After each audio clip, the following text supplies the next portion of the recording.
Well, good evening and welcome to Nashville. I'm Alan Jackson. President Trump is clearly the master negotiator. Art of the Deal sold 1.1 million copies, but the one negotiation that he's yet to conclude is the one with Vladimir Putin. They met in Alaska to try to set the table for an end to the war in Ukraine, but Putin has not delivered. So President Trump has decided that since the Russian leader is not a man of his word, he's shifting gears. With that, I want to bring in our foreign policy and military specialist, former Navy Captain Chuck Nash. Welcome back, Chuck. Nice to be back with you, Pastor. I'd like to begin by asking for your thoughts on the president's new move, supporting Ukraine and suggesting that with the help of NATO, Ukraine could push Putin's troops all the way back into Russia, leaving them no part of Ukraine. Is that really possible?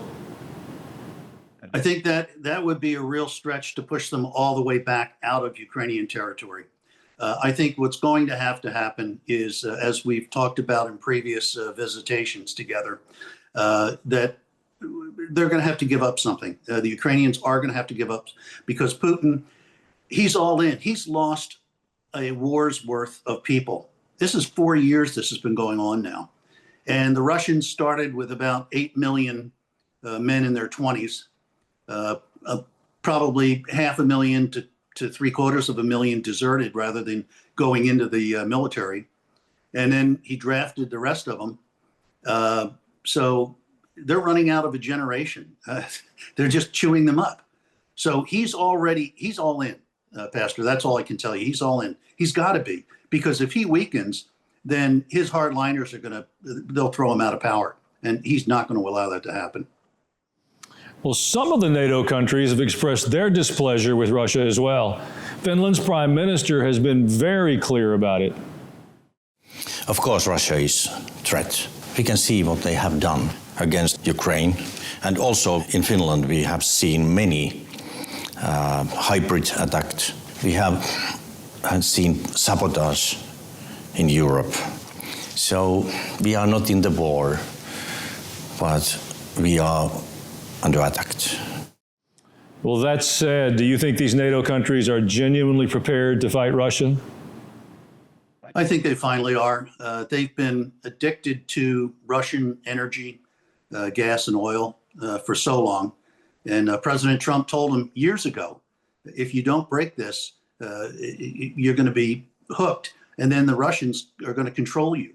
Well, whether it's Nord Stream pipeline, the other pipelines that have been shut down, they're finally enough is enough. Because if you think about it, what they're doing is by buying Russian energy, they're fueling the Russian side of the war. At the same time, trying to support Ukraine with weapons. It's a fool's errand. So they have to knock that stuff off. And, with Russian oil, there's another problem that's facing the Russians right now. And that is that the pipelines that used to carry oil across Ukraine and Belarus into Europe, those have been shut down because of the war. So what's left? Well, the maritime ports. Well, you've got the Black Sea and you've got the Baltics. And the Baltics, Primorsk, has lost about 50% of its capacity. The Black Sea ports, the same thing. And the ability to refine that oil and turn it into fuel has been knocked out by about 20%, all because of Ukrainian strikes. So now what you have is oil trying to get somewhere illicitly. And so they've been using the Baltics to run this ghost fleet into Primorsk, the primary outlet, maritime port for export of oil. Well, the Danes have had enough. And what they're doing is you can't blockade the Russians because that's an act of war. But to get through the straits, the Danish straits, you have to abide by Danish maritime law. And so tell me about your insurance. Who's insuring your, oh, you don't have insurance. Let's have the Coast Guard board you and check for safety violations. Oh, guess what? You flunked that, you're out. So now all of a sudden that fleet that used to be keeping Russia alive by smuggling oil out, that gets greatly diminished. So you lose 20% of your refining capability. You lose your ability to take it from Russia and get it out. And now back it all the way to the wellheads. You're producing oil that goes into pipeline. Oh no, the pipelines are shut down. So they have to go into the pipelines that are limited, that go through Russian territory and then up to Primorsk to be exported. Well, guess what? Winter's coming. And that oil is going to get backed up and backed up and backed up all the way to the wellhead. Well, let's just put it in tanks, in big storage tanks. Oh, the Russians don't do that. They don't have tanks like we see in the United States, where you can take that excess capacity. So now it's all stuck in the pipeline, and winter's coming. And when winter comes in Siberia, it gets very cold.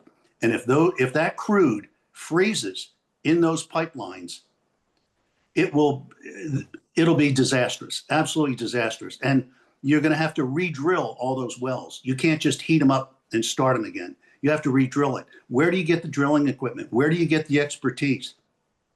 That's all been bought and paid for with foreign workers, and they're not coming back. So the Russian economy now, they just changed their tax policy to tax their people more to pay for this war.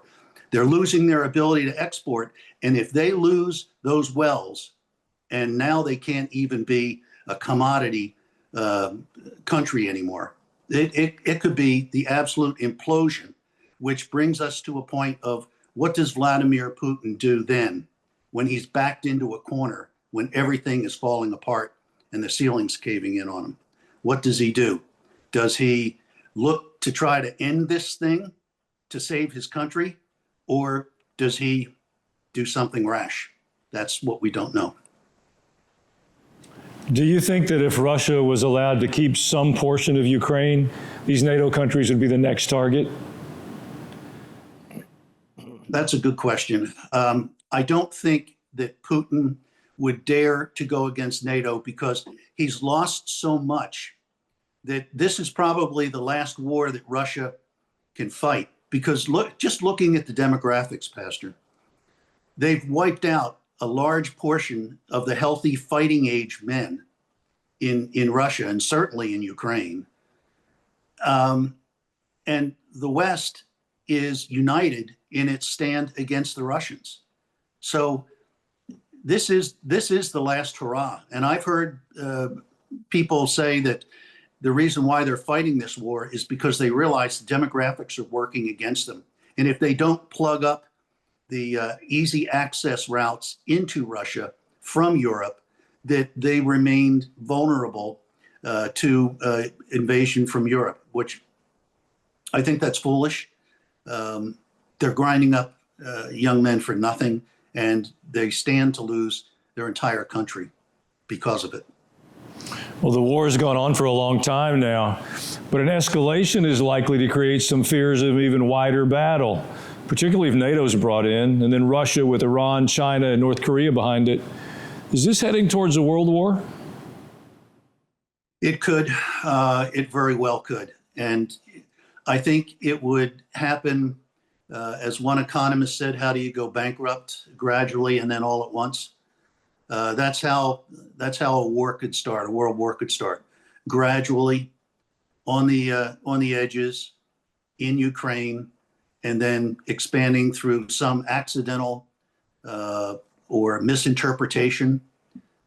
Who knows? It could happen. Anytime you've got armed conflict, you have the potential for escalation, and that's why it needs to get stopped.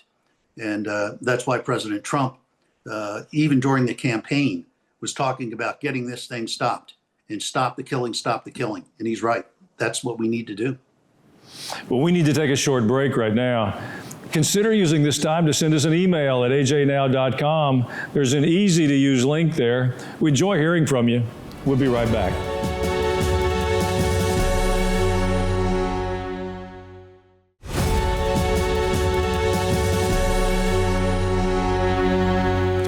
Now with Captain Chuck Nash.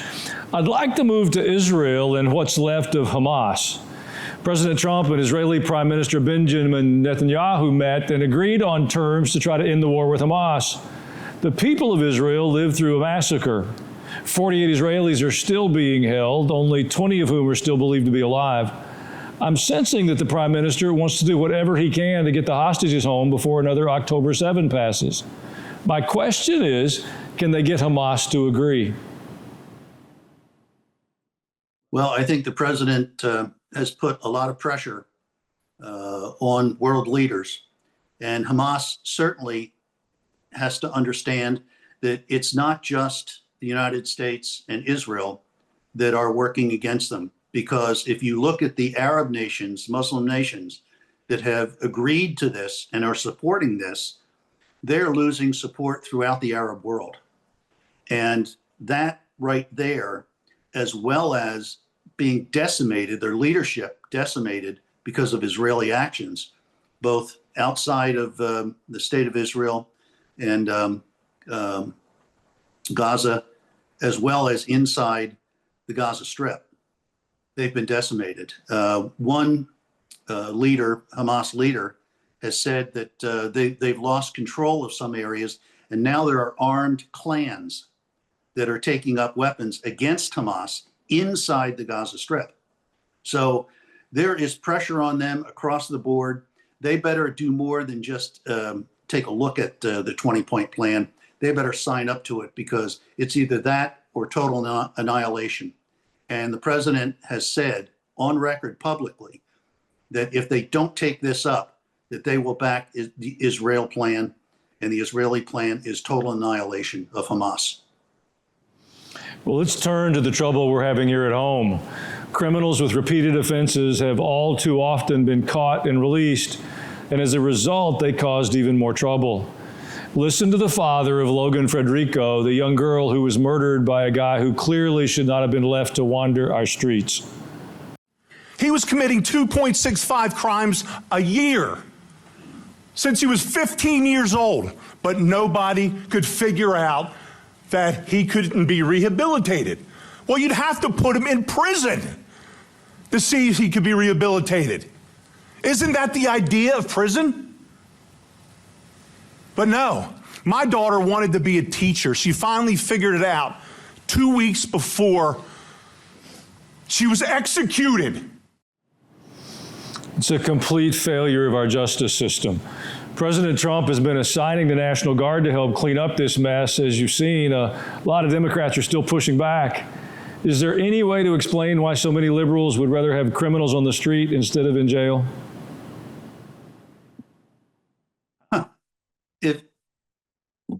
It's Trump derangement syndrome, Pastor. That what happens is people are so irrationally locked into a position where whatever President Trump says, they want to do the opposite, even if it inflicts harm on themselves or the country.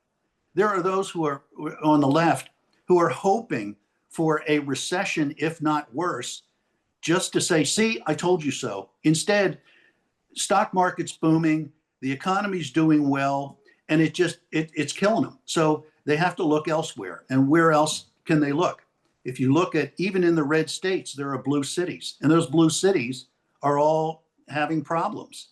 So the president is trying to help, and what he's demonstrating to the United States population, but also to the world, is that he will act. He will use the power of the presidency to solve problems, be it in the United States or elsewhere. What's he done? 8 wars now? Solved 8 wars since he's taken office? That's crazy. I mean, the man is doing things. He's making things happen. And to his detractors with the Trump derangement syndrome, it's killing them. It's absolutely killing them, to the point that they're on the 20% side of all the 80-20 issues that the American people care about. Well, the military is also involved in stopping foreign drug dealers. Democrats are pushing back on this too. They may never change, but do you think that some of the drug lords will stop trying to move drugs into our country when they see their drug couriers being taken out at sea? I think they're going to keep selling their product as long as there's demand.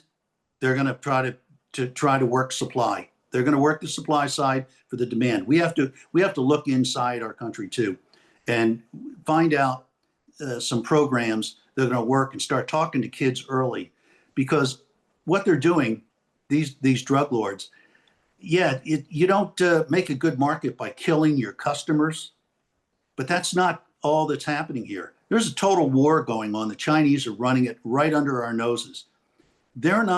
People are not overdosing on these drugs. They're being poisoned because these drugs are being laced with fentanyl. That's an absolute poisoning. We lost, I think, 54,000 killed in Vietnam, somewhere in that range. We're losing 100,000 to fentanyl every year, 100,000 people. So in the last 3 years, we've had over 300,000 people die because of using fentanyl, not overdosing on drugs, being poisoned with fentanyl. That's a deliberate act. Well, Chuck, I thank you for your insight today. You always bring clarity. We're grateful for your voice of truth. My pleasure, Pastor. Thank you very much. You're too kind. Well, I'll be right back with a dose of hope for all of us.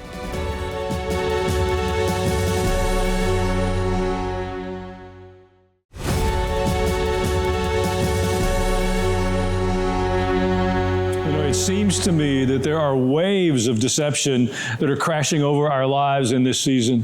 When you see what's taking place in society, it's confusing, it's disorienting. Well, one of the characteristics of this present season is a dramatic increase in lawlessness. It's as if we have been unchecked for so long that now we're just unwilling to submit to the rule of law again. We have district attorneys who resist enforcing existing policies that protect the safety of citizens. They choose rather to release repeat violent offenders back into our streets. We're resistant to immigration and customs enforcements. ICE is a federal agency under the auspices of the Department of Homeland Security. They're tasked with maintaining our immigration laws and helping to protect us from the things that are smuggled illegally into our country, like fentanyl, which claims tens of thousands of lives on an annual basis. And instead of being grateful for their help, our ICE agents are being assaulted. We saw recently in Dallas, they're even being shot at like it's hunting season. It's unthinkable that we have federal laws being opposed by mayors in our major cities and by governors in those states. They choose to make citizens vulnerable rather than challenge political narratives which keep them in power. Well, unfortunately, as Christians, sometimes we share responsibility in why we find ourselves in this predicament. There's a trend amongst people of faith, and it's far too pervasive, in my opinion. We are desperately trying not to notice. If we say to ourselves, I hear no evil and I see no evil, if ignoring the problem would work, we'd organize groups. We'd get together and just discuss some biblical history, discuss 1st century and 10th century BC culture, and do our very best to never talk about anything that was relevant. But ignoring evil won't make it better. We all have to become willing to watch, listen, think, and act in ways appropriate for us. God's moving in the earth. Let's engage. Let's choose to be a part of it. If we'll do that, there's reasons for hope. We'll be right back with your emails.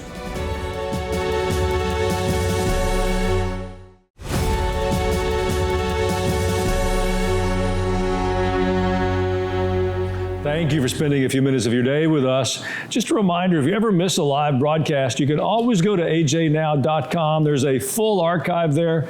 You can watch any show at your leisure. They're easy to share with a friend.